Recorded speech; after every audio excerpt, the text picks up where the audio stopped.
Okay, ladies and gentlemen, everyone out there in the dark, we are here with writer-director Maxi Contenti. I hope I got that right. Um, and he he's the man behind the new film, The Last Matinee. And this is a just a great homage to 80s slashers and all of that stuff. And we're going to get into it. The movie's coming out on digital and VOD this Friday. So August 24th, is it? Is it? Wait, wait. A little That's bit not this. longer. That's next Friday, or next Tuesday. My goodness, I need to look at a calendar. Anyway, how are you, Maxi? Good, good. Just to mention, it's in select theaters too already around. It's just very select theaters. But Yes, very selective. And you know what? This seems like a movie that would be much better on the big screen with a huge yeah, group. Yeah? yes, yes. Of course, it's a movie about movie theaters. It gives you an edge to watch it on a movie theater, but it's not a necessity for enjoying the movie. Actually, for the times that we're living, it kind of brings the movie theater to your home if you watch it at home. So that's cool. That's cool too. That's a cool thing. But of course, it's a big homage to old movie theater, old movie houses. It is Mm. about that and about an era, and also is a throwback to another time. Oh, definitely another time. And when you talk about bringing the cinema, to life on the big screen and bringing it to home and everything. I mean, I can't remember movie that I've seen anytime recently that really captures what it feels like to be in a movie theater. I know that sounds weird, but you did a great job with that. And I, well, that's thanks, but that was the DP, the Benjamin Silva. mm, He really got captured and explored and investigated the the movie the I mean the movie theater feel about, and it's very much in the lighting, because it's like, yeah, you have to see, it's not pitch black, or it's not a movie. I mean, so it has to work out and be able to see, but not that much, or just making it work. So props to him, because yeah. he managed to work it out. And the other part was, of course, the production designer, which yeah, the place was the inspiration. The theater was the inspiration. Actually, this location inspired the film, uh, but there was a lot of work into bringing it to life and to bring back the 90s in this place. Actually, was a combination of two locations to make this 90s old house come to life, because Mm, the exteriors, I mean, the street, the marquee, and the ticket booth and the stairs, all that part of it is another location. It's another movie theater, which is the last one remaining old school like that in Montevideo, in the city. mm, The other one is closed. The one that inspired the film, and the one that we shot inside, the all the interiors, that's closed. We rented the place to make the movie, but right now it's being used as, I think, as a deposit for a supermarket. oh, So yeah, it's that's such a that. shame. It is, yeah, and the other ones, the big ones, the ones that were like this, are either churches, Mm, which is worst, yeah. or shopping malls, or just yeah, Yeah. it, I've well, there's all of those big movie palaces are just kind of going away. gone. I mean, Yeah, it's a shame. it's a big shame. It's a big, this movie. It's about the last, actually the last era of this theaters. which Mm. I was that's the when I was a kid, when I went to those and I fell in love with film. It was in the last era, in the early 90s, because mid 90s the multiplexes arrived, Right. a little later in Uruguay, but all over the world, Mm. and these big theaters started to close, and Right. so it's not that they were no longer the place to go. I mean, they tried for a while, some of them, to survive, but yeah. Now, how did you find the two locations that you used? I mean, did you Well, scout? Did you know of them? Well, what happened was I did years ago. I did a commercial for the movie day in Uruguay. We have a movie day, which is kind of like a day for going to the cinema, and there's the tickets have discounts. It's kind of like a cultural day. So I shot a commercial for the movie day, and this particular theater was, for many years, was not a commercial movie theater. Was rented by the Uruguayan Cinematheque, the Cinemateca, which is more like an art house theater. Mm. So I did this commercial for the movie day, and just being there with the crew and looking around, I went like, it just felt like the theater was calling for a movie. They're like, Mm. there's a movie here. There's a genre horror movie theater, movie here to be made. So that's how There's a the story inspiration somewhere. came. Yeah. Yeah, that's how it came. And it was actually years later that I went back to this idea and started developing the story and the script, and that's how it came to be a slasher, and all the inspirations and the Italian Giallo came to be part of it, and all that, and to make it in the 90s and all that. But that's how it happened. But once I started developing, I kind of knew that some parts of the location, I was missing things. I was missing the ticket booth wasn't there, and I needed more. So I found this other theater that I knew not so much, but actually was one of the biggest ones in the city in the 90s. And Hmm. then got small, but it remained I mean the gallery where is at, and the ticket booth and the stairs remained just as it was. Wow. The inside, it was modernized, and it got butchered into two little theaters instead of a Yeah. big one, and Yeah. all that.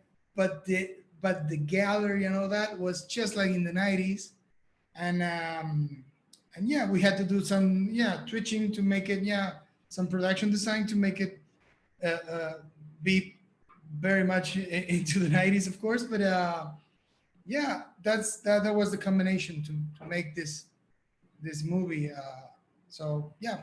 What films inspired you, and how did you come up with the basic premise for this film? Okay. I think was, well, first of all, I was in a way I was struggling to produce another film. First of all, there wasn't a genre. I'm very much into genre, and that's where my heart is, and Mm. entertainment and all that. But I was trying to do a drama, and wasn't working out. Wasn't getting finance. It's tough for every movie outside independently and in different countries. But the thing was, I went back to this idea because I wanted to make a more contained and producible film. So the whole thing of one location as a limit, creatively and all that, was also to make it producible, to make it manageable, and to get the budget for it and all that. And also horror being natural, more natural for me and all that. Mm. So that was like the main thing. Okay, the whole movie has to be told inside the theater. So Mm. that's, well, okay, which kind of horror should we tell in this? Okay, I wanna create an antagonist, a very classical antagonist, from local antagonist from Uruguay. We don't have one of those. Okay, so let's make a slasher. That's Mm. how it came. Okay, let's slashers have the biggest and the best antagonists, and the best villains, Mm. the most, I mean, the darkest and That's how it happened. So and yeah, so simple premise, but really pushing it into being really competent and really.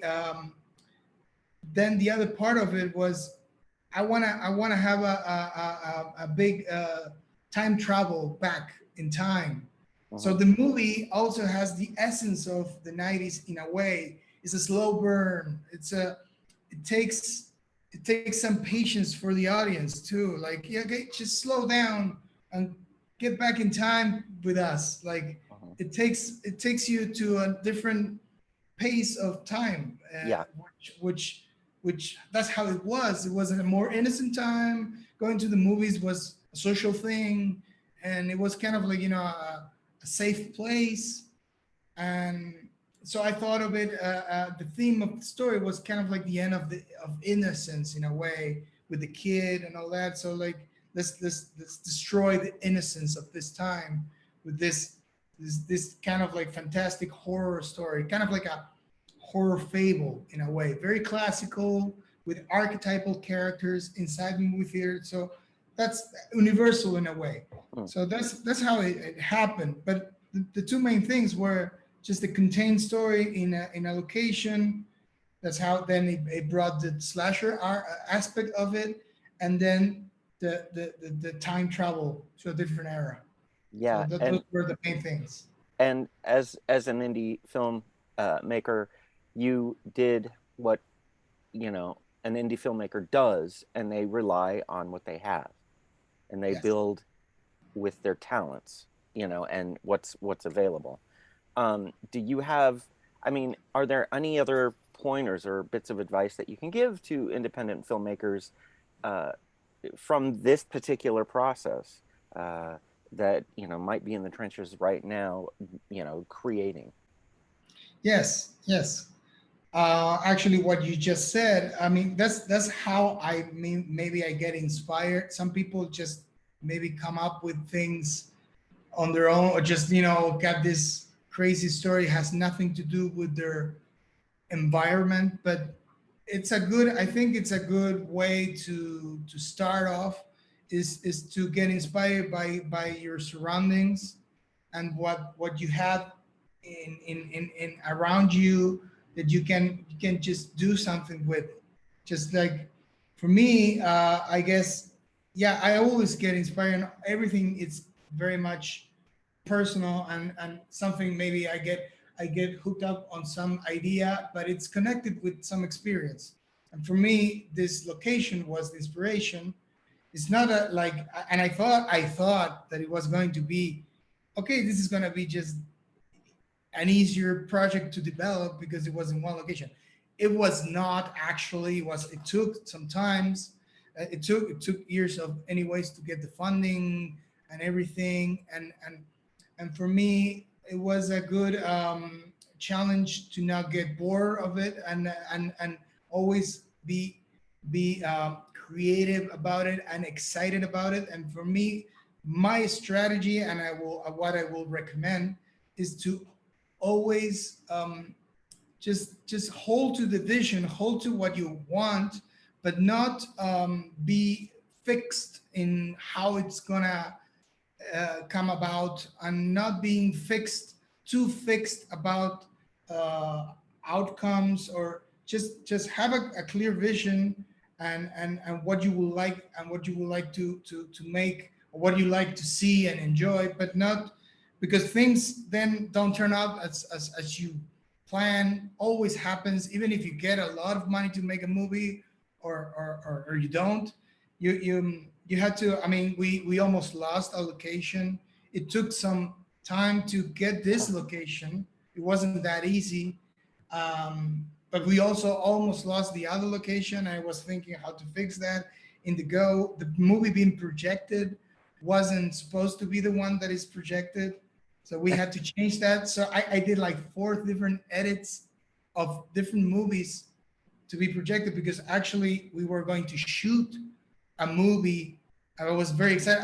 It was written in the original script that we were going to do a sort of like a Italian horror mock-up I was Yeah. very exciting to make the movie within the movie, but we didn't get the budget for another week of shooting, and the Right. movie was starting. So I said, well, uh, what about we put a real movie, we get the rights for it, and that wasn't that easy. So we almost got some other rights, and then the other, and that fell off, and then that didn't go.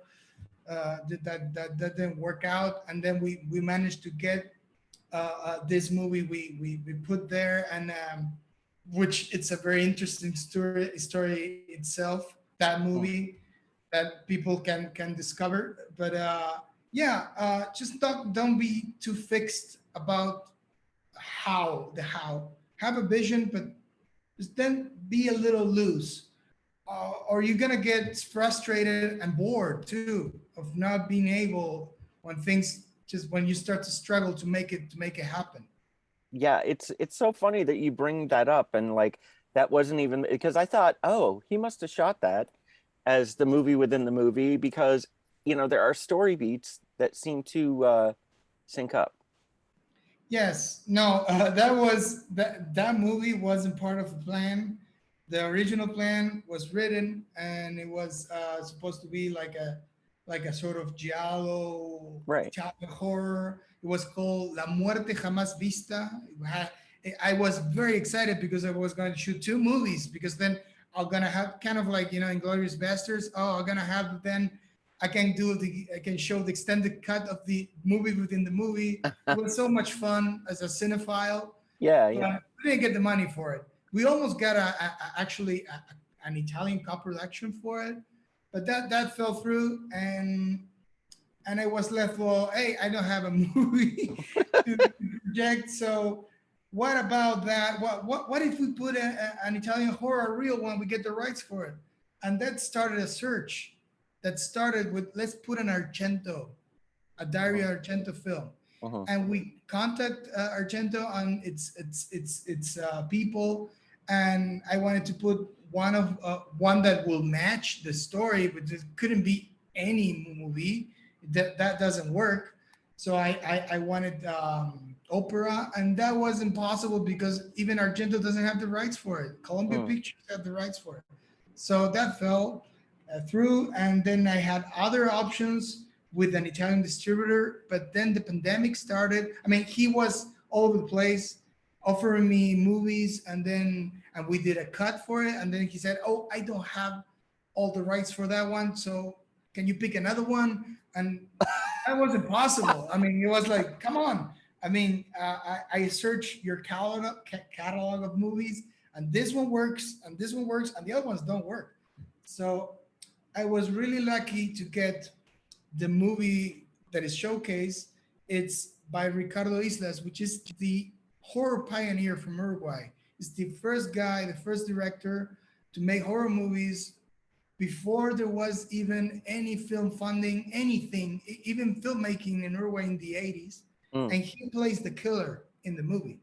He is the guy who plays the killer. Oh, nice. So just not trying not to say any spoilers, but it's and the thing is that's a very nice connection. So he offered me his catalog, and I knew that this movie will work because I knew it, but I was a little hesitant to use it because it was from 2011 2010.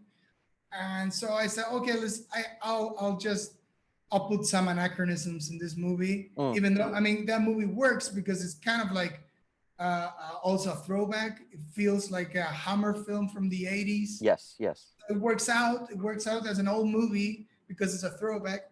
And I put some posters are very anachronic too, Hmm. that you can discover that it's just like there are references to movies that are they're movies that feel like made in the 90s, or the movie, one Argentinian film called Plaga Zombie, which is made by some friends from Yeah, I Argentina. spotted that poster. I was like, oh, And I look. put it and I put a movie that I did before that it's called Muñeco Viviente, which is like a horror comedy spoof.